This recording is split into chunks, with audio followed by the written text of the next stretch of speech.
Hi, my name is Diamond Dallas, and welcome to the Dallas, Texas show. Today I will be telling you some stories. I hope you enjoy.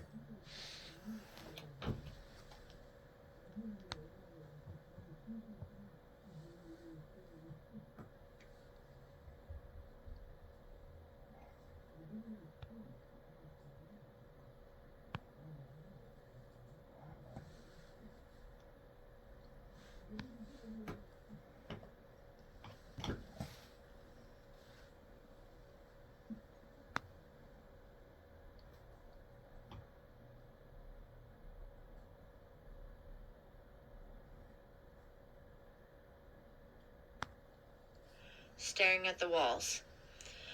I knew Freddie was thinking the same thing I was. We talked tough, but really, we didn't have a clue how to get rid of a poltergeist.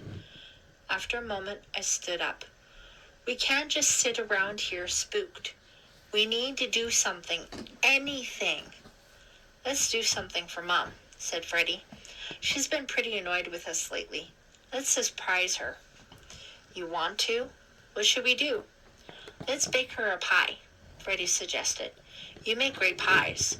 I laughed. Freddie was the original pie eater. Bake Mom a pie, huh? Freddie grinned at me. Yeah, cherry, which just happens to be your favorite flavor. Freddie made an innocent face. It's for Mom. Nothing's too good for Mom. All right, I agreed, but let's do it now, before she gets home and tells us no. We ran downstairs, taking 3 steps at a time. What should I set the oven for? Freddie called as he ran ahead. 350, but not so fast, bonehead. Let's make sure we have cherry pie filling first. Freddie rifled the pantry while I took out a big mixing bowl. Ta-da! He hurried over with 2 cans of cherry filling. Okay, you open them while I start the crust. We're making 2, right? Freddie demanded, licking his lips. I shook my head, smiling. What a pig. Yeah, sure. We're making 2. While Freddie opened the cans, I measured and sifted through the flour. I'd been baking since I was 8 years old. Dad claimed I made the best pie crust in the country. We laughed and joked as we worked. Freddie brought me a measuring cup of ice water from the crust. I moved the big plastic flour canister over to make room for rolling the pie dough. Then I sprinkled flour across the countertop. I was reaching into the canister for a little more when I heard a bang behind me. I turned just in time to see all our baking pans falling out of the cupboard. Ow! Ouch! Freddie hollered. Baking sheets bounced off his head. Klutz, I called. I didn't do it, he protested. They just came out. My hand was still in the flour container. Then something grabbed it. Something in the flour itself. Something that held my wrist in a grip of iron. Chapter 8. I screamed. I couldn't help it. It just burst out of me. Frantic, I pulled against the thing in the canister, but it held on to my hand like a vice. Whatever it was, it had cold claws. I could feel them. My heart hammered in my chest. Let me go, I yelled. Every drawer in the kitchen flew open. Knives, forks, and spoons jangled out of their plastic holders. The mixed bowl flipped over and shattered on the floor. Freddie, help! I called frantically. But my little brother had his own problems. He dodged a rain of flying plates. Then he slipped in a puddle of cherry pie filling and landed face down in it. Whatever held me squeezed my wrist. Hard. I cried out in pain. Then I put everything I had into one big tug. The grip suddenly released. The canister leapt off the counter and banged into my forehead. Ow! I groaned. I fell back in a thick cloud of flour. It covered me, clogging my mouth and nose. Look out! Freddie shouted from where he lay sprawled. I glanced up. The measuring cup floated in midair above me. As I stared at it, it tipped. Ice water poured out. Ah! I yelled. Icy trickles ran over my face and into my ears. The water mixed with the flour and turned my hair into a sticky, doughy mess. As soon as it was empty, the measuring cup dropped to the floor. Its job was done. I clambered slowly to my feet. The kitchen was buried beneath a blanket of flour. It looked as if it had been bound, which was roughly how I felt. "Freddie?" I groaned, then coughed out a chunk of dough. I tried again. "Freddie, are you all right?" His voice was so calm that I could tell he was really scared. "I've been better." "Oh no," a voice exclaimed behind me. I whirled to see Mum standing in the kitchen doorway. She held bags of groceries in both arms. Her mouth hung open in shock. There was no sound, no movement, while she took it all in. The broken plates and bowls, the spilled silverware, the thick coat of flour everywhere. Slowly, Mum set the grocery bags down on the floor. At last, she looked at me, and her face kind of twisted up. I tried to grin. My lips stuck together a little where the dough and water had made a paste. We thought we'd bake you a pie," was the best I could manage. "A pie?" Mum repeated. "Cherry," Freddie piped up from his place on the floor. He scraped some filling off the floor with his finger to show Mum. Mum stood there, dazed for another moment. Then she took a deep breath. "Your father will be home this evening," she said. "I'll let him talk to you about this. Yes, that's what I'll do. Some other time, maybe, I'll talk to you about it. In a month or so, when I've calmed down." Her words trailed off. She turned and sort of hobbled away. "Well, clean it up," I yelled. But if Mum heard me, she gave no sign. Slowly, silently, we started putting things right. Only 4 dishes had broken, thank goodness, and the mixing bowl. The more I worked, the madder I got. What did the poltergeist have against us anyway? What had we ever done to it? "Jill?" Freddie asked. "Yeah?" I snapped. Freddie's voice was small. What do we do now?" "Now?" I began sweeping the floor into a pile. "Now we finish making the kitchen as good as new." "I meant after that," Freddie said. I knew what he meant, but part of me couldn't believe what I was about to say. I took a deep breath. "All right. After that, we find out where this poltergeist thing is hiding. Then we figure out a way to fix its little wagon." "Are you serious?" Freddie squeaked. "Jill, poltergeists are supernatural. They have powers." Poor Freddie. He looked so scared that I forgot my own fear. I had to make him feel better. "So what?" I demanded. "We have powers too." "We do?" Freddie looked doubtful. "Like what?" "Well," I thought fast. We're from Texas. It's like they say back home, don't mess with Texas." Freddie was staring at me as if I had sprouted an extra nose. I hurried on. "Texans are the roughest, toughest, smartest people around, right?" "If you say so," Freddie answered, still staring at me, but I was starting to get into it. "You bet I do. Remember the Alamo?" I called and punched my fist into the air. "We lost at the Alamo," Freddie reminded me. "Oh, yeah." I thought, well, it doesn't matter, I argued. It's the Alamo spirit that matters. The Texas spirit, where everything is bigger and better. I was really worked up by now. With states bigger than Texas. Alaska? I shook my head. Freddie wasn't catching my drift. "Alaska doesn't count. In fact," Freddie went on as if I had spoken, "if you cut Alaska in half and made it 2 states, Texas would be the 3rd biggest state." "You're getting to be a major drag," I told him. "The point is, we're not quitters." "Would Sam Houston quit?" "No, he wouldn't." "Would Davy Crockett quit? Would Jim Bowie quit?" "They weren't Texans," Freddie objected. "Okay, forget about them." I leaned forward. Time to pull out the big guns. "Would the Dallas Cowboys quit?" Freddie's face lit up. "The Dallas Cowboys? No way. They would never quit. And neither will we. I grinned at my little brother. Now come on. We have a lot left to do before we can go hunting for that poltergeist. We tore into the mess with a new spirit. As we cleaned, I thought about our plan of attack. If a poltergeist was hiding out in the house, there was only one place it could be. The one place Mom hadn't gone around to organizing yet. The one place I'd carefully avoided ever since we moved in. The spookiest, scariest room in the house. The attic. But were we brave enough to go up there? Chapter 9. Before we did anything, I took a shower. I had to wash all the flour paste out of my hair. It wasn't easy. Then Freddie and I tiptoed past Mom and Dad's room where Mom lay, resting. Shh, I warned. We climbed the narrow stairs and stopped at the attic door. Freddie whispered, "What do we do if we find it?" "I don't know," I admitted, "but we have to do something. Maybe we could chase it out a window.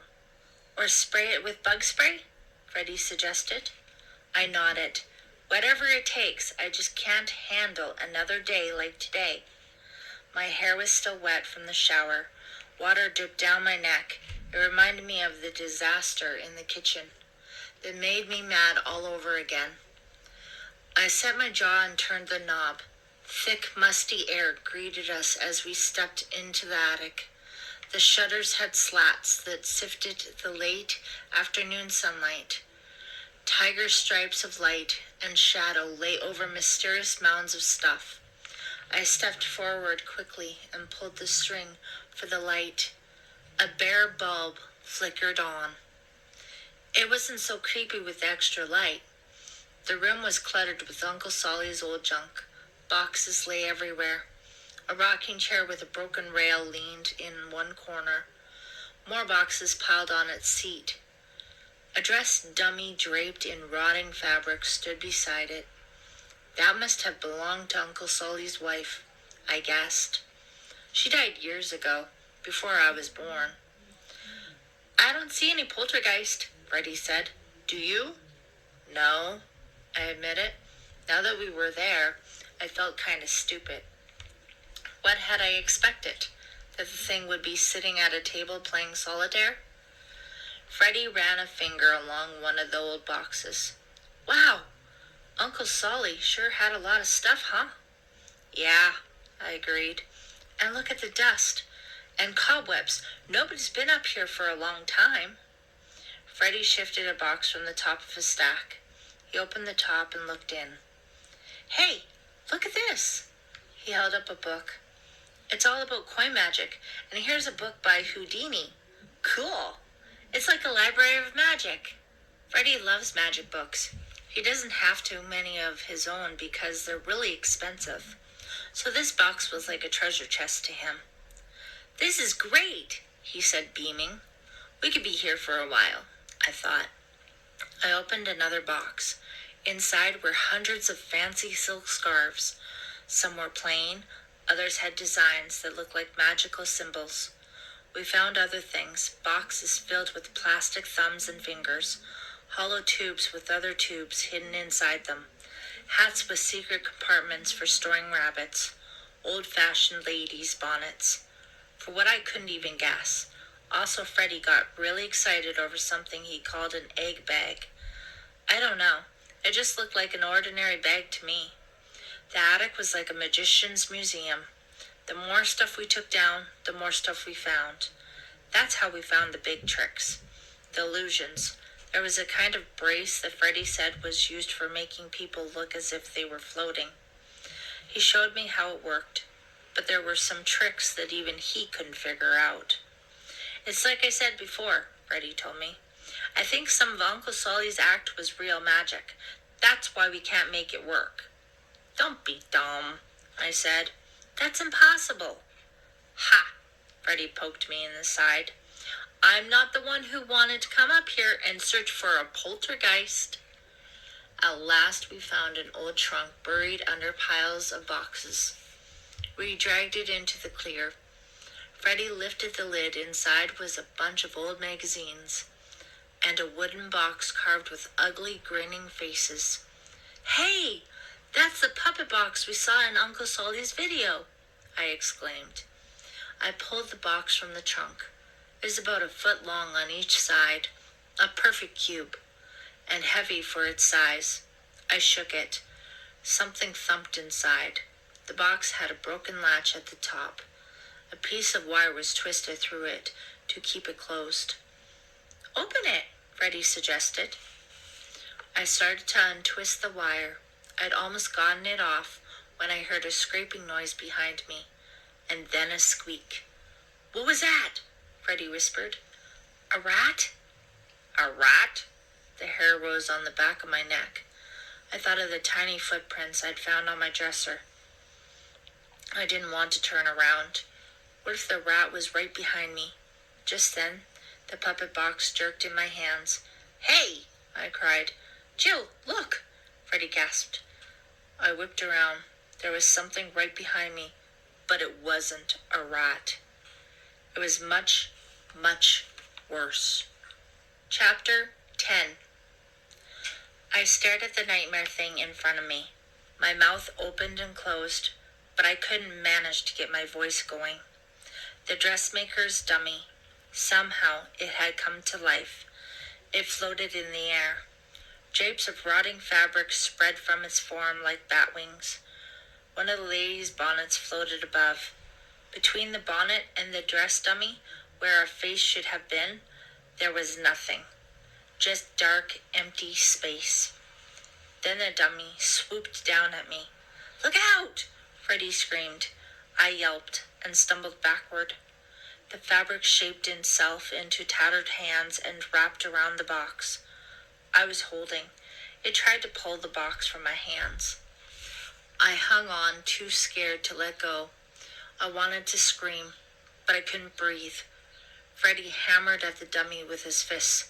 "Leave my sister alone," he yelled. I made a last desperate pull to get away. The box slid out of my sweaty hands and I fell backward. But the dress dummy's fabric hands couldn't hold on either. The box hit the floor with a clatter. The top sprang open. I heard a whoosh of air. Above me, the light bulb exploded in a shower of glass, and then everything went quiet again. The dress dummy stood by the chair, where it belonged. The fabric was just fabric. The bonnet lay on the floor. I sat there dazed and scared. And mad. If the poltergeist was trying to scare us away, its little plan had just backfired. Big time. No poltergeist was going to drive me out of our new house. Freddie ran to me. "Are you all right?" "I'll live. Thanks for trying to rescue me." I grabbed his arm and pulled myself to my feet. "Maybe we should get out of here, huh?" he asked hopefully. "Wait a minute," I said. "We came up to find a poltergeist, right? Well, it's definitely here." "Right. We found it. So let's go, okay?" Freddie started toward the door. "Would you hold on?" I demanded, grabbing his arm. "We have to figure out how to fight it. Maybe there's something up here that will show us how. Let's look around a little more, okay?" Freddie swallowed. "Okay," he agreed. As he stepped toward me, his foot hit the box that the dummy and I fought over. Something small and shiny slid out and skidded a few inches along the floor. "Hey!" Freddie bent down and picked up a pair of glasses. "These were in the box." He handed them to me, then picked up the box. "Nothing else. The puppet isn't in here. Uncle Solly must have stuck him somewhere else." I examined the spectacles. They were old-fashioned, wire rims framed narrow, rectangular lenses. The lenses were super thick, like Coke bottle bottoms. I put them on. I don't need glasses, so they should have made everything blurry for me, but I could see perfectly clear. I pulled them off again and studied them. They looked like ordinary thick glasses. I slipped them on again. Nothing. "They're just plain glass," I said, surprised. I handed them to Freddie. He took off his own and slipped them on. You're nuts. These are exactly the same prescription as my glasses. No way, I protested. Freddie has a heavy-duty prescription. Without his glasses, he's pretty much a mole of a person. Totally blind. I took the glasses from him and tried them on again. They were clear as a window pane. I could see perfectly. How could they work for me and for Freddie? There was something very strange about these glasses. Something moved at the edge of my vision. My heart thumped. I jerked my head around. Nothing there. Squinting, I studied the shadows along the wall. What's up? Freddie whispered. I held up my hand to keep him quiet. There. A shadow moved behind one of the boxes. I was sure of it. There's something there, I whispered. I can almost see it. Slowly, I moved sideways to get a better look, and there he was. He looked like a tiny man, but covered all over with woolly brown hair. He stood on little bow legs, like a hairy cowboy. He couldn't be more than 6 inches tall. His lips poked forward, pouching out into a tube, kind of like a straw. Little black eyes glinted above a flat nose. I felt a shiver of fear. Was this the poltergeist? The hairy little man raised a hand and scratched his face. I saw the long, sharp nails on his hand. I remembered the claws of the thing in the flower. This had to be the poltergeist. I stared at him. He stared back with bright, hard eyes, and I could suddenly feel how much he hated me, wanted me gone. I tore off the glasses and closed my eyes. My heart thudded in my chest. That feeling, how could anything hate me so much? Jill, what's wrong? Freddie demanded. What did you see? The poltergeist, I croaked. Over there, behind that box. Freddie stared. I don't see anything. I peered into the gloom. Neither did I. The poltergeist was gone. Then I had a crazy idea. I handed Freddie the old-fashioned glasses. Try these. He slipped the glasses on. Meanwhile, I tried not to panic. Freddie spoke softly. I see it now. It's ugly, but it's small. Maybe we can catch it. He started toward the pile of boxes. Freddie, don't, I shouted. Too late. The trunk we had emptied earlier was already flying through the air. As I stared, it landed upside down with its lid open, right on top of Freddie. And then the trunk rolled over and scooped my little brother inside. Slam! The lid swung shut. Freddie! I screamed. I sprang to the box and pulled frantically at the lid. It wouldn't open. I could hear my little brother thumping and yelling inside. Freddie! I called. Push the lid. Push as hard as you can. Behind me came the whisper of things moving. I turned. Oh no! The dressmaker's dummy had come back to life, and it wasn't alone. All of Uncle Solly's junk was on the move. Books whipped down to whack my arms and legs. Scarves formed into bat shapes and hovered around my head. An army of plastic fingers scurried across the floor, stalking me. Leave me alone, I yelled. I swiped at the books and bat things. They fluttered out of reach. Then I began to hit the trunk latch as hard as I could. I banged on it. I kicked it. I hammered it with my sneaker. Finally, it sprang open. I slammed up the lid, grabbed Freddie's hand, and pulled. Come on, run! We tore through the cloud of flying things. Plastic fingers crunched under our feet. Freddie yanked open the door while I whacked at a brown leather book that was dive-bombing me. We squeezed through the opening and pulled the door shut. Then we dashed down the stairs, 3 at a time. We didn't stop until we got to my room and slammed the door behind us. I threw myself on my bed, panting. You saw the poltergeist, I said to Freddie. Freddie nodded. Yeah, with all that hair and that weird pointy mouth, he looked like a cross between a monkey and a mosquito. I mean, monkey, he added with a shiver. He pulled the old-fashioned glasses out of his pocket and set them on my bed between us. We both stared at them for a second. How come we could see the poltergeist only when we were wearing them? You know they're magic glasses, Freddie said, at last. It wasn't a question. I nodded slowly. I had to admit, Uncle Solly did have real magic. Now what? Freddie asked. I picked the glasses up and turned them over in my hands. Well, with these at least we can see the poltergeist. Big deal. They didn't help us catch him, Freddie pointed out. They didn't stop any bad stuff from happening. I saw where he was heading. We can't give up now, I snapped at him. There has to be a way to beat this thing. Freddie shook his head. We have to tell Jill. The poltergeist is trying to get us. Aren't you even scared? I stared at him, shocked. Are you kidding? Of course I'm scared. Who wouldn't be? You don't act like it, Freddie told me. His round face was very serious. You keep talking about how Mom loves this house, and we can't break her heart by telling her we have to move. But she loves us too. It would break her heart if something happened to us, and something almost happened just now, up in the attic. His words hit me hard. He was right. Maybe I should face facts. This thing was too powerful for me and Freddie to fight. We'd only lose. I heard the front door open. Dad's cheery voice boomed through the house. Hi all, the man is home. You win, I said. We'll tell them. But could we make them believe us? Or would they ground us for the next 10 years? Chapter 11. Poltergeist, huh? Sounds to me like somebody's got a case of Fear Street fever, Dad told us, grinning. Freddie and I exchanged glances. Not a good start. We were all gathered in the den. It was about 9:30 that night. Freddie and I had decided to wait until after dinner to talk to Mom and Dad. Dad started hunting around the couch. Where's that remote control? He asked. I keep telling you kids to leave it on the coffee table.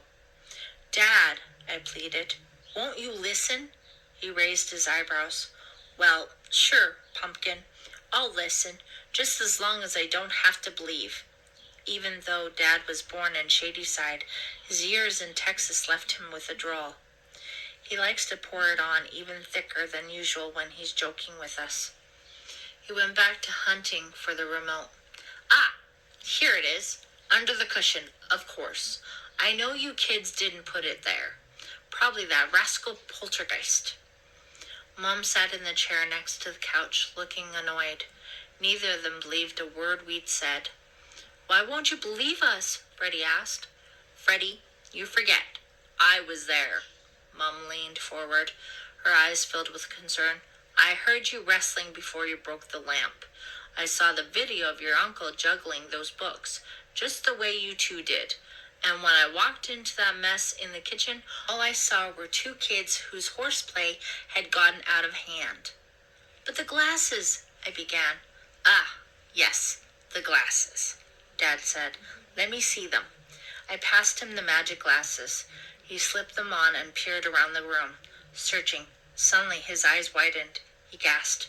Do you see it? Freddie demanded. I do, Dad cried. By the fireplace, by golly, it's a snark, right next to the humorous Bandersnatch. Dad, I protested. He's treating the whole thing as a joke. And there's a rattlesnake, and the Cisco Kid, Dad went on. And why, I do believe that's a goblin eating a burrito. Mom frowned. There's no point in teasing them, John, she scolded. There's no point in them getting wrapped up in wild tales either, Dad replied. He slipped off the magic glasses and set them on the table. Look, kids, he went on in a more serious voice. I remember what it was like when I was growing up in Shadyside. Kids at school told all kinds of stories about Fear Street, but in all my years here, I never met anyone this spooky stuff ever happened to firsthand. It was always a friend of a friend, which is usually a sure sign that a story isn't true. I can understand Freddie letting his imagination run away with him, Mom put in, but you, Jill, are certainly old enough to know better. I glanced over at Freddie. What were we going to do? It wasn't fair. Parents never believe the really big stuff that happens to you. They always think you're exaggerating. Oh well, maybe tomorrow we'd be able to think up a new plan. I sighed and got up to leave. Don't forget your glasses, Jill, Dad called after me. What if you have a visitor? Silently, I walked back and picked up the specs. Freddie and I climbed the stairs as if we were marching to the hangman. I can't believe they just ignored us, Freddie complained. I guess you were right, Jill. Sorry. Forget it, I advised. No matter what Mom and Dad say, we know it's real. We just have to be on our guard from now on. Using the glasses, Freddie and I did quick sweeps of both our bedrooms, poltergeist-free. I went back to my room and put on my pajamas. Then I tottered down the hall to the bathroom to brush my teeth. I steadied myself in the mirror as I gargled. Well, what now? I asked myself. I didn't have any good answers. Back at my room, I hesitated at the door. Had I shut it? I didn't remember shutting it. I turned the knob. The door swung wide. I froze in horror. In the doorway stood a huge yellow blob. It must have been 7 feet tall. It towered over me. Its lumpy head had a wide, gaping black hole of a mouth. A mouth that stretched even wider as the thing came after me. Chapter 12. I didn't even have time to scream. The monster's body wrapped around me. It was like being caught in a fishing net. I struggled and beat at it. My heart raced. My stomach churned. I tried to call for help, but part of the yellow blob covered my mouth. It was tough to breathe, let alone yell. The part around my legs suddenly tightened. I crashed to the floor. Help! I was being smothered! I kicked, bit, and clawed. The thing was soft and yielding. Light filtered through its yellow sides. I felt as if I'd been swallowed by a tent. Finally, I clawed my way out, free. Then I crawled away as fast as I could. The monster lay there, unmoving, flat. Maybe I'd killed it. Freddie dashed out of his room. What was all that noise? And why is your bedspread lying out here in the hall? He asked. Huh? I stared at the yellow blob. Then, cautiously, I leaned over and prodded it. Freddie was right. It was only my big yellow bedspread. But a minute ago, it was coming after me. I grabbed the spread and climbed to my feet. Follow me, I said. While I told Freddie what had happened, I wadded the bedspread up and stuffed it into my closet. Then I realized I would spend the night waiting for it to come back out of the closet. So I tilted my dresser up and told Freddie to shove it under there. It'll get dirty, he objected. I hope it does, I retorted. I hope it's afraid of the dark. I hope moths come and eat it in the middle of the night. Now shove it under there. Freddie did as I asked. I lowered the dresser again. The bedspread fit nicely. Good thing it wasn't one of their thicker winter comforters. I was still shaking from my close call. 3 times in one day, I thought. How am I ever going to survive? Freddie, I said, can I sleep in your room tonight? Believe it or not, I had to talk him into it. Even though he has bunk beds, I guess it's because we had to wait so long to get our own rooms. But you'd think he could have been a little more understanding, especially after all we'd been through that day. We stayed in our own rooms until Dad and Mom went to bed. No point trying to explain to them. Then I sneaked into Freddie's room. He was sitting on the top bunk, his back against the wall. He clutched a baseball bat tightly in his hands, but he relaxed when I showed up. Do you want me to sleep on the bottom? He asked. I don't care, I answered, yawning. I'm so tired I could sleep standing up. It's been a long day. You ain't just a woofin', Freddie said. I grinned to myself. That was one of Dad's expressions. It was kind of cute to hear it coming from the little brainiac. Time ticked along, but even though I felt wiped out, I couldn't fall asleep. Lying there in the dark, I heard every creak and groan in the old house. Settling, Mom called it. But in the middle of the night, I wasn't so sure. What was that creak? Was the poltergeist sneaking up on us now? If it could make dress dummies and bedspreads come to life, what else could it do? Could it take over our parents? Control them? Make them wander through the house like robots? I shuddered and burrowed farther into the covers. Something hard poked my arm. I felt around and found the object. I peered at it in the dark. The magic glasses. But I'd left them in my room. I clearly remembered putting them down on my dresser, right before I went to brush my teeth. "Freddie," I called softly. No answer. "Freddie, wake up!" I reached up and gave him a shove. "What?" He sat up, rubbing his eyes. "What is it? What?" "The magic glasses," I said urgently. "Did you bring them in here for my room?" Freddie leaned down from his bunk and grabbed his own glasses from the nightstand. "No?" "Well, why are they in my bunk, then?" I felt panic rising again, grabbing me by the throat. The glasses had moved on their own. "Maybe the poltergeist put them there," Freddie suggested. "Maybe. But why?" I slipped the glasses on and looked around the room. It was easy to see in the dark with them on. Another magic quality they had, I guess. More poltergeist in the room. Then I heard another noise from downstairs. A new noise, the sound of something scraping, shuffling against the floor.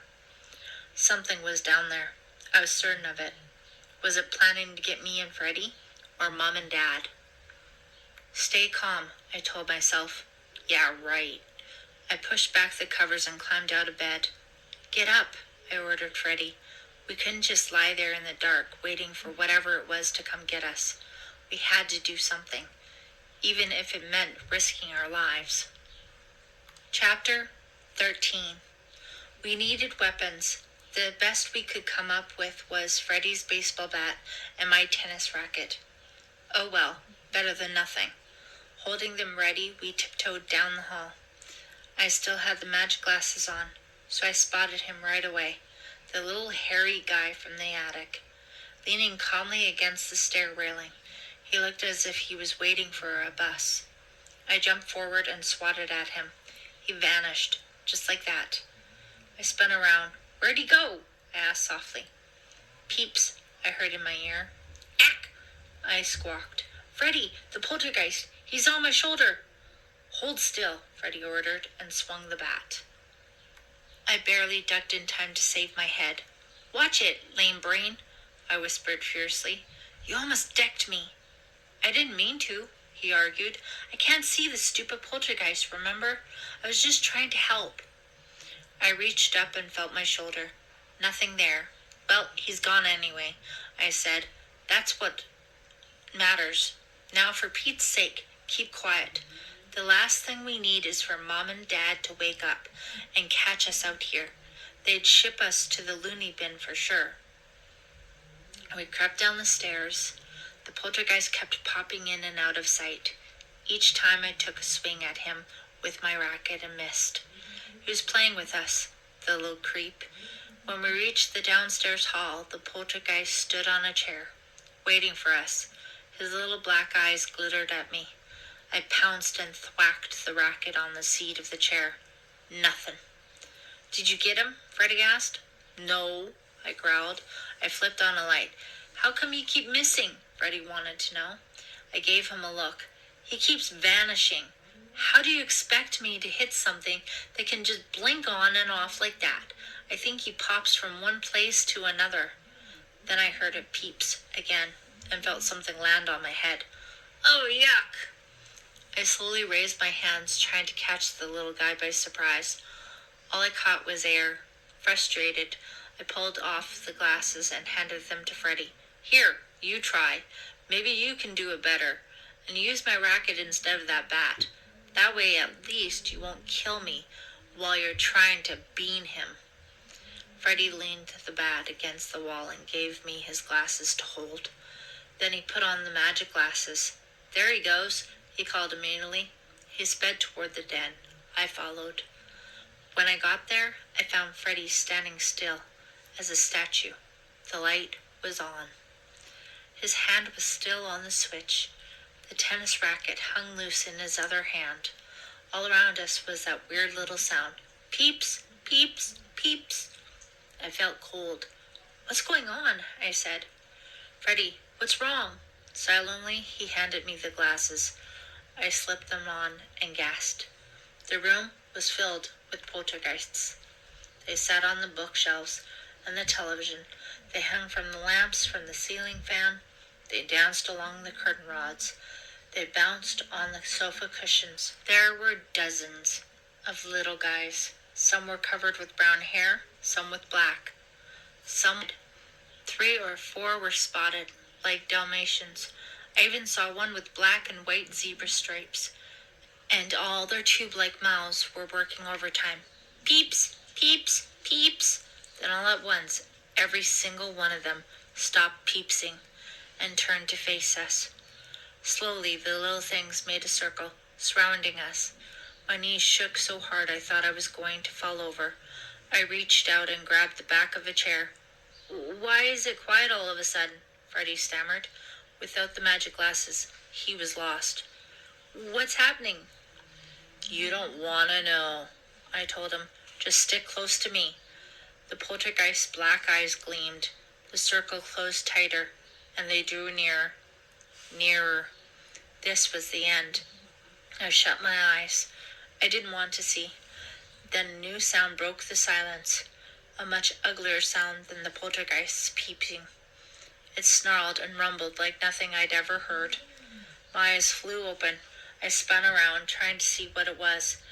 Then I realized the sound came from outside the room. But whatever made it was moving toward the den. With a mad burst of peepsing, the poltergeist scattered. One leapt to an electric socket. I gasped as his body thinned, folded like paper, and squeezed through the tiny plug hole.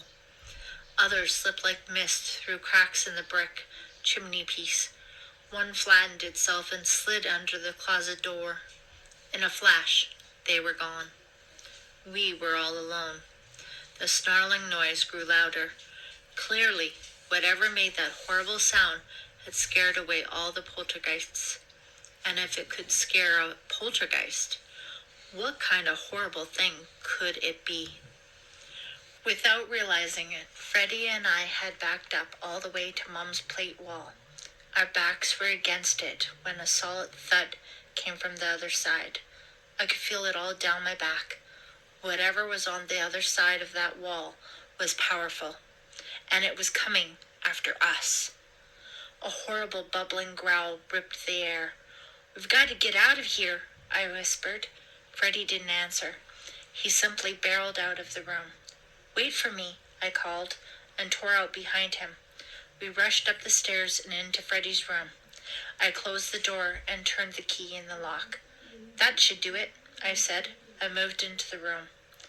Freddie stared past me. "Look," he whispered hoarsely. He pointed at the door. I looked. The doorknob was turning all by itself. Chapter 14. We both stared at the turning doorknob. I felt helpless, like a bird facing a snake. We were cornered. Was this the end? Were they coming for us? I heard Freddie whimper behind me. He sounded really scared. Not that I could blame him. My heart thudded like crazy in my chest. I felt cold sweat trickle down my back. And then the doorknob stopped moving. My breathing stopped too. For a moment. I shoved the magic glasses up on my nose and stared at the crack under the door. Were poltergeists about to start popping through? Or something worse than poltergeists? But nothing happened.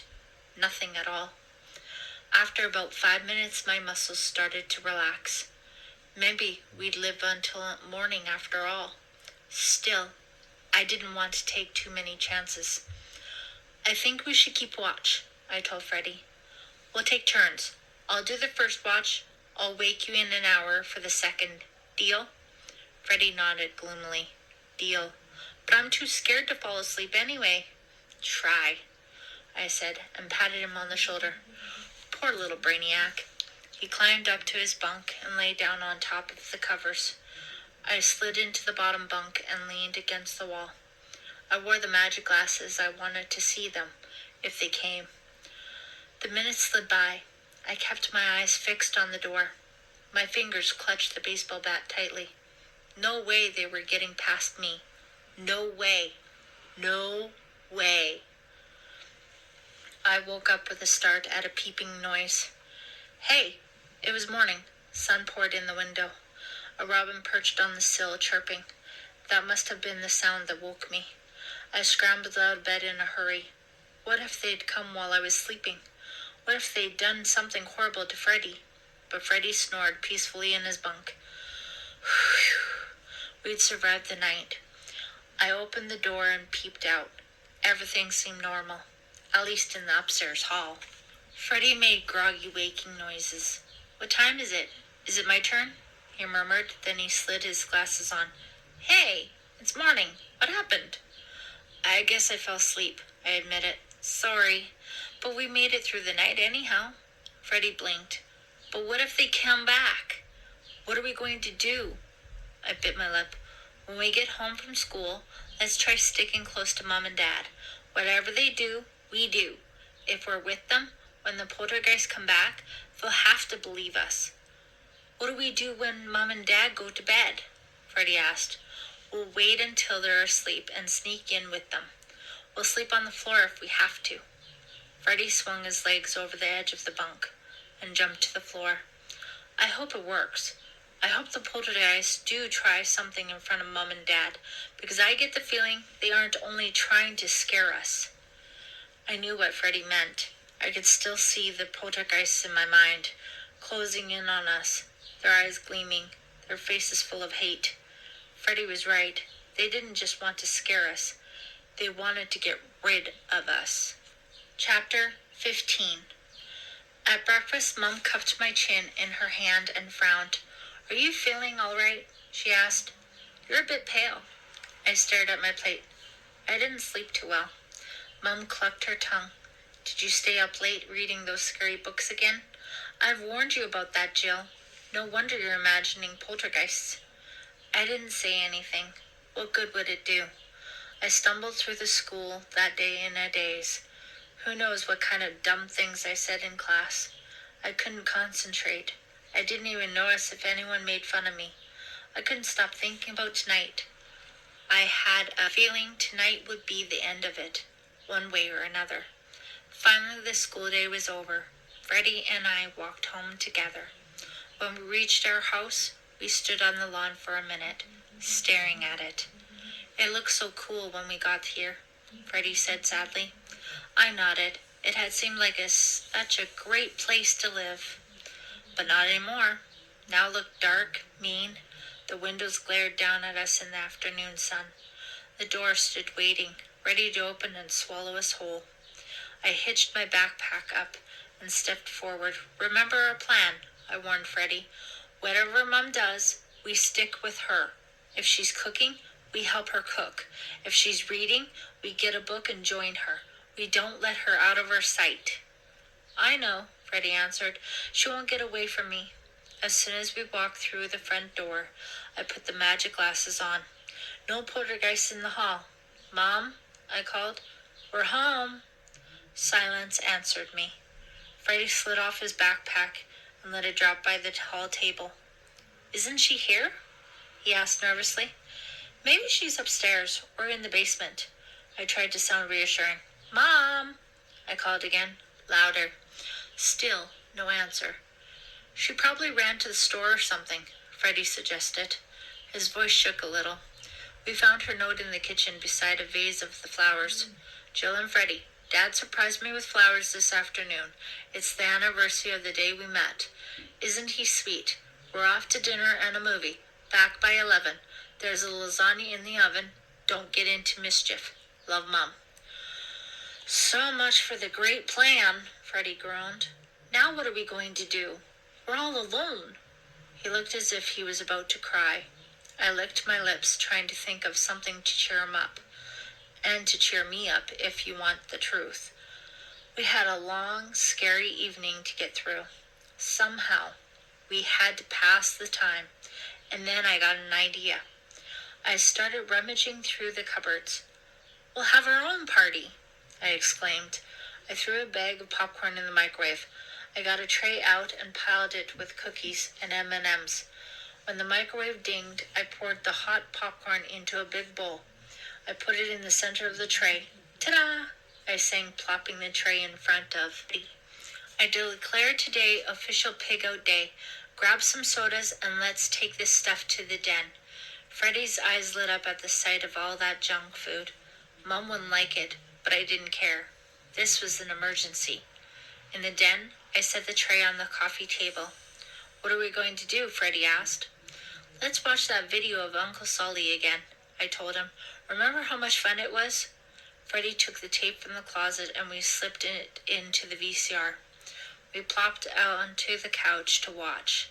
I'd forgotten I was still wearing the magic glasses, but the moment Uncle Solly started doing his tricks, I remembered. Boy, did I remember. My mouth fell open in shock. I slipped the glasses on and off again. Could I really be seeing what I was seeing? What's the matter with you? Freddie asked, staring at me. The video, I stuttered. It's different. The glasses on, everything had changed. All around Uncle Solly, perched on his table and his shoulders, and at the end of his magic wand, were poltergeists. Chapter 16. The hairy little creatures jumped and capered across the TV screen, and their faces, they looked so different from my memories of last night. They were cheerful, even cute. I handed the glasses to Freddie. His eyes grew round as he watched. He grabbed my arm. That's it! Don't you see? He practically yelled. That's how come Uncle Solly's magic looks so real. Because it was real. It's poltergeist magic. I gasped. If Freddie was right, the poltergeists weren't haunting Uncle Solly. Not at all. They were helping him. I took the glasses back and stared at the screen. It was true. Everywhere a fishbowl or a box hung in air, there was a poltergeist underneath it, pointing at it. The poltergeists were helping Uncle Solly do his act. Take care of the little people, I murmured. Huh? Freddie asked. What Uncle Solly used to say. Take care of the little people and you're set for life. He was trying to tell us, Freddie, I said slowly. The poltergeists. They must be the little people he meant. Uncle Solly knew we'd move to this house someday when he was gone. You mean he wanted us to make friends with the poltergeists? Freddie demanded. I nodded.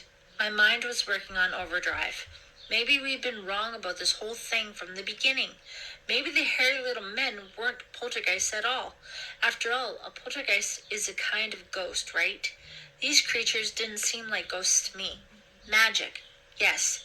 Spirits, no. These little guys were very much alive. This changed everything.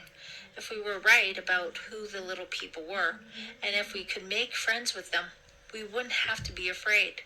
Mom could keep her house. We could all stay here together. Then I noticed a long, thin stream of mist. It leaked upward from the tiny crack between two floorboards. The stream wavered, swelled. Then it formed into the shape of a little man. One by one, they appeared around us. One slipped like slime from a wall plug. It slopped out in a pool on the floor.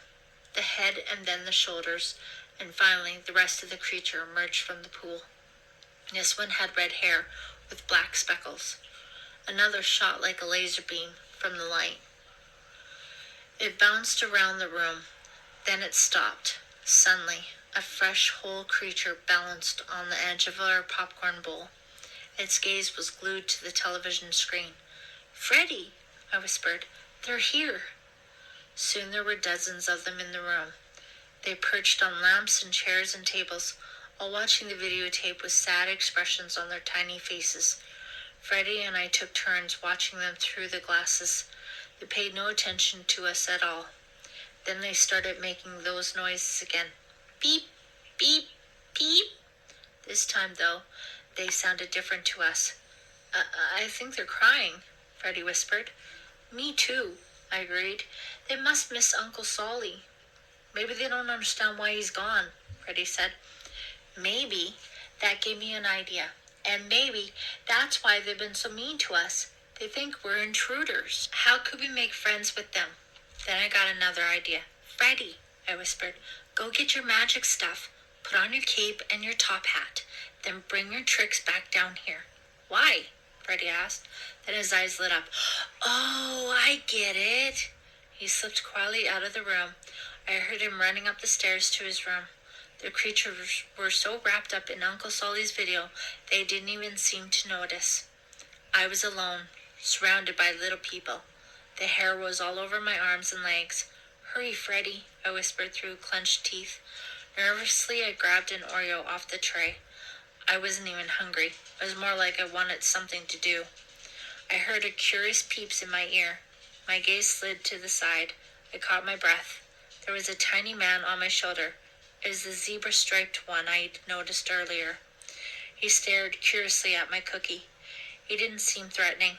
I held the cookie up for him to inspect. The creature blinked rapidly. Then he poked his tube-like mouth into the cookie and began slurping the filling out of the center. He didn't stop until all the creamy filling was gone. Then he sat back and started peeping happily. His little eyes gleamed, but for some reason, they didn't scare me anymore. My heart beat fast. We could make friends with them. Freddy stepped into the den, decked out in his magician's outfit. His top hat sat at a tilt on his head. "Should I start now?" he asked. "No, let the video finish," I decided. "They might get mad if we turn it off." Freddy sat back down and watched. When the tape reached the part with the puppet in the box, the little people began peepsing like crazy and pointing to the screen. I could have sworn I saw fear on their little faces. What could that mean? The video finally ended.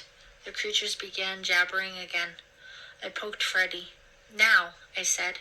Freddy swallowed hard. He stood in front of the TV and announced in a shaky voice, "Ladies and gentlemen, the great Frederico." He bowed and waved his hand. The little people stopped peepsing and watched him with bright, curious eyes. "See?" Freddy said. "Nothing in my hands, and nothing on my sleeve." He wiped his hands together, made a fist of one, then produced a handkerchief from his fist. But Freddy was nervous. He fumbled it. The plastic thumb he'd hidden the silk in fell from his hand and bounced on the floor. A loud chorus of peepsing followed that. The little guys rolled around holding their bellies and chirping. "What are they doing?" Freddy asked. I grinned. "I think they're laughing at you." Freddy blushed and pulled out a deck of cards. He made a fan with the cards, but once again he fumbled it.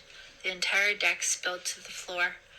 Freddy looked miserable. He was proud of his act, but he was just too nervous to get it right.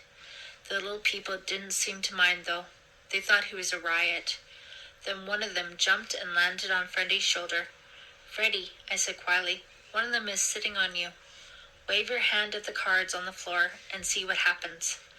Freddy held out a shaking hand, passed it above the cards, and said,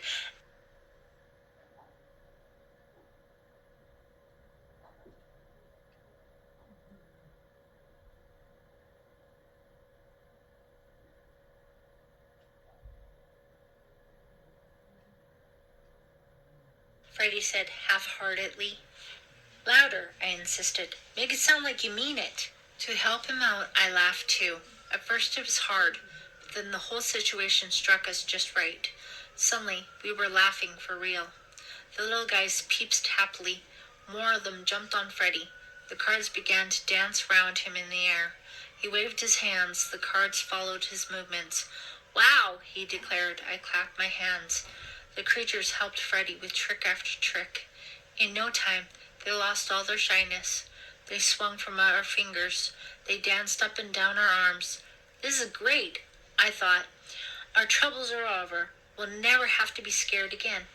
Boy, was I wrong. In the middle of Freddy's act, a shuddering howl ripped through the air. My breath caught in my throat. Fear turned my backbone to a blade of ice. What was that? The little people froze in their tracks. We all stared in terror at the open den door. From the hallway, something tumbled into the room. Something blue. It was no bigger than a basketball. It stood on crooked hind legs. Its long arms were covered with matted blue fur. The thing raised its hairy arms and shrieked. Claws glinted in the light. Red eyes smoldered from the matted hair of its face. Slime dripped from its long, greenish fangs. The slime smoked and hissed where it hit the floor. I gasped. I'd seen this nightmare before, only a few minutes ago, as a matter of fact. It was the evil-looking puppet from the box. But it was no puppet. It was alive. Chapter 17. The puppet. It's real, Freddy shrieked. Apparently, he didn't need magic glasses to see the thing. At the sound of his voice, the monster scuttled toward Freddy. It moved like a monkey, flinging its arms. Then it reared up and swiped at my little brother. Ah! Freddy yelled and jumped away. Little people were leaping everywhere in total panic. One of them rode Freddy's shoulders, holding on for grim life. Where had the evil thing come from? A picture suddenly flashed through my mind of the box clattering on the attic floor and the sound of air or something whooshing out. I grabbed the nearest thing I could find and threw it. It was an Oreo. The monster snatched it out of the air and gulped it down. A moment later, its face twisted into an even uglier expression. It started heaving. Then it threw up the cookie and a pool of purple gunk all over the floor. Oh, gross me out, I groaned. The monster snarled at me. Its mouth gaped, a hideous hole at least half the size